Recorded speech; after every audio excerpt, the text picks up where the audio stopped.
Tao po. Ayo. Tao po. Nanay Gloria. Dito nga eh.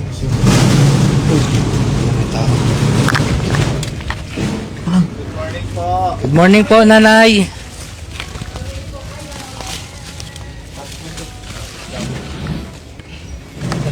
Ito yung sinasabi ng mga kapitbahay dito, no, na pero yung nagdadasal-dasal para doon sa may mga karamdaman. Nay, magandang araw po. Magandang umaga. Ano po? Ate Frankie. Hello po. Iba ano yung sinilas mo? Okay lang po. Sige na. Pasok niyo na lang. Okay lang po. Okay lang. Na? Nay, good morning po. Good morning. Nandito po kami ngayong araw kasi balak po sana naming ipagamot si Daddy Frankie. Kasi yun nga po, ilang araw na po siyang nagchichill, masama pakiramdam. Kaya nagbaka sakali po kami dito na baka mapagal. Balita po namin, marami po kayong napapagaling. Oo. Nung bago ako maggamot, bata pa ako. Yung gamagapang pa ako. Tapos, hanggang ngayon, mag-64 na ako sa July 23. Tuloy-tuloy yan. Tapos nung nag-isang taon ako nung Mayo, nalaglag ako sa tricycle sa kalsada. Buhay pa ako hanggang ngayon. Bigay ng Diyos. Katulad ni Daddy Frankie, pinapanalangin ko kay Diyos Ama, kay Papa Jesus, kay Mama Mary. Hindi ko sila binibitawan. Dahil nung nagamot si Madam, nakita ko na yung tulong nyo sa tao na bigay ng Diyos yun. Yung tutulong kayo sa tao na hindi kayo mang-aapi, Daddy Frankie. Ganon yung mag-asawa. Talagang tuloy-tuloy nyo yan.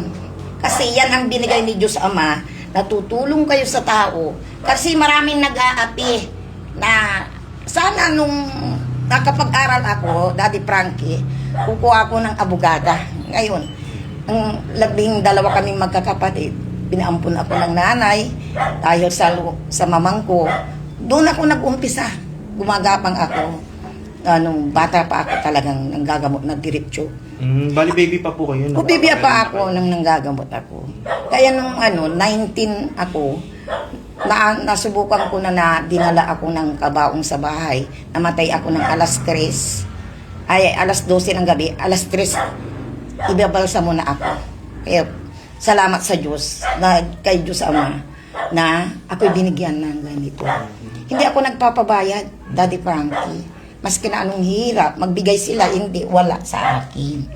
Yan mo yung ginagawa ko, Daddy Frankie. Ako pang nagmamarmol ito, lahat dito sa bahay. Sige po, Nanay, before anything else po, Nay, pwede po bang matignan niyo po si Daddy Frankie? Ito, yung tatlo na kandila, papahawak ko sa iyo. Tapos, di ba ang kandila binibigyan ng luha? Ito naman, hindi, tanggalin ko ito, ako na lang kaya kasi nagpabili sila ng tatlo na kandila na malalaki dahil dito. Sandali lang.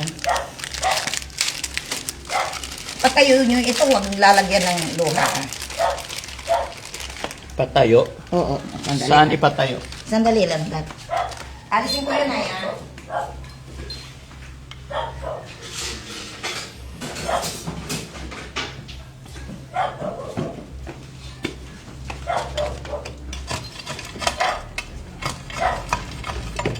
Kasi nalala niya ako pag nagsisindi ako ng kandila kasi ito talagang nagbilagro lang dito sa bahay.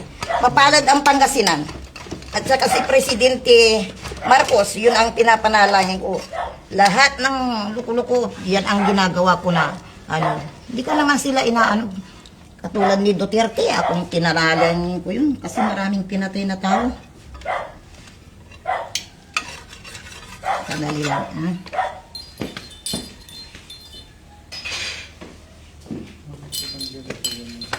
Ito.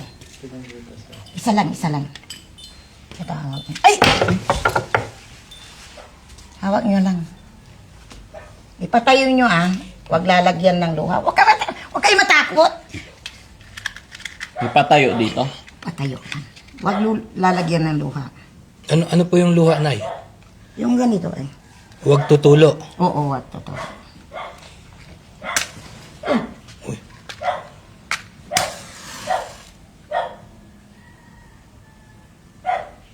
Patayo lang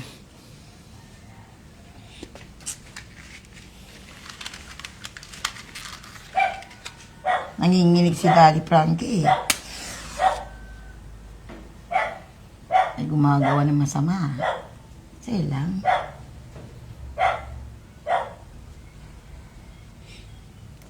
Patayo nyo. Patayo nyo ito. Tatayo yan mag-isa. Yun. Pati ito.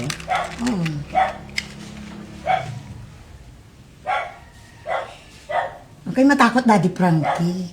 Nanginginig. Alam ko yan. Actually, yung panginginig niya na yan, Nay, sa ano din po niya yan. Ilang araw na po talagang nanginginig yan siya.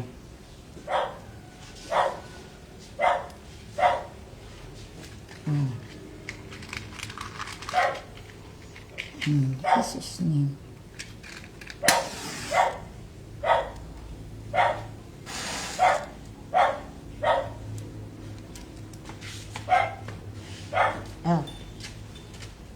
Sige lang. Okay. Okay ba?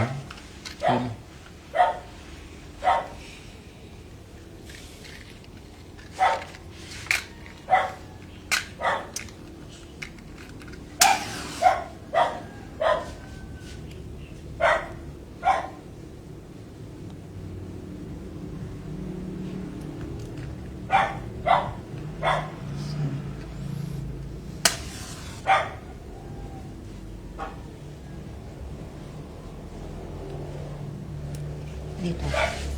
Sa gitna. Gitna. Yan. Sa gitna. Yan. Bakit na kailangan tatlo? Tatlong sagrada. Ano? Si Diyos Ama, si Diyos Anak, tapos si Mama Mary. Sagrada Pamilya talaga nandito. Sagrada Pamilya. Dito po sa ano? Ayan sa taas. Ayan. Tatlong personas.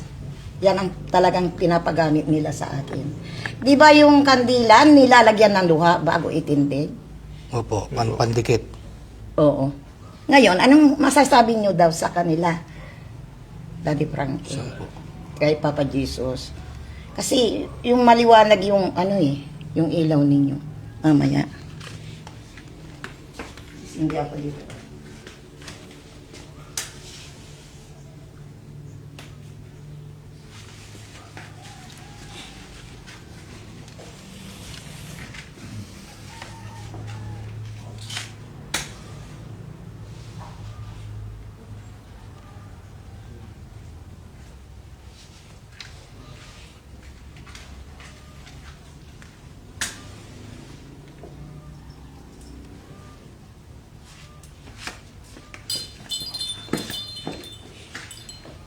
Papatayin ko ito kasi yung magandang pupuntahan ng tinutulong nyo sa tao. Pero ito, sisindihan nyo ng Martes at saka Biyernes. Tuwing alas 6, tuwing alas 7. Kasi may gumagawa ng, sabi ni Papa Jesus, may gumagawa na naiinggit sa'yo na sinisiraan ka na matagal daw. Daddy Frankie. Sa tinutulong mo sa tao, may gumagawa ng masama sa inyo.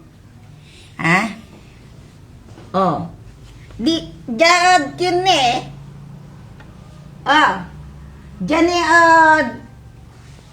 Malasike o Arumabalay. Ibang bayan daw ang gumagawa sa inyo. May pinuntahan kayo na nadapa kayo, may naano kayo ng duwindi, at saka may pilay kayo dito. Saka dito sa naninigas yan.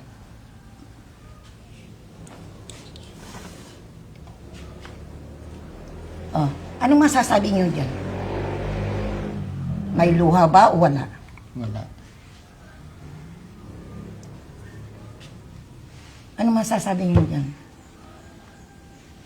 Walang luha. Ang ganda ng pagtulong nyo sa tao. Pero yung mga gumagawa ng masama, si Papa Jesus, Diyos Ama na lang, at saka si Mama Mary. Yan, tuwing Martes ng alas 6, alas 7, huwag nyo, kung paano nyo inano dito, huwag yung lalagyan ng luha. Ganyan yan. Huwag yung lalagyan ng luha, ah. Basta nung pag alas 6, alas 7, yung, ano, yan ang irik ninyo doon sa altar ninyo, Papa Gio. Frankie. So, katulad niya. Yan ang tawag, ibibigay ko ito. Paano po ito, Nay, pag naubos? Pag ubos na. Para yung may samang loob sa kanila, bahala ng Diyos sa kanya. Kung anong parusa sa kanya. Ganun. Right. Alas 6, tapos, Martes at saka Biyernes. Ganun na yun.